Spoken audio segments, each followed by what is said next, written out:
Time for money. Now this is what most jobs are. And there's nothing wrong with a job. A lot of people are going to come and say, quit your job. No, there's nothing wrong with having a job. And it's better than doing nothing. But this is the first level.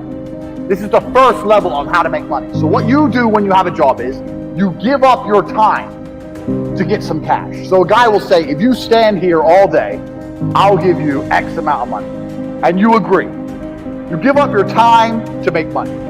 The problem with giving up your time to make money is what? Who knows the problem with giving up your time to make money?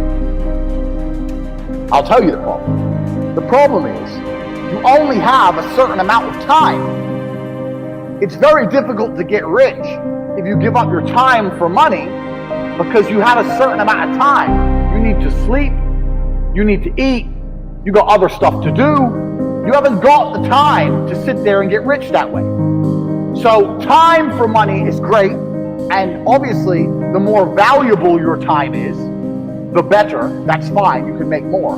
But you still have a finite amount of time. And this is the problem with trading your time for money.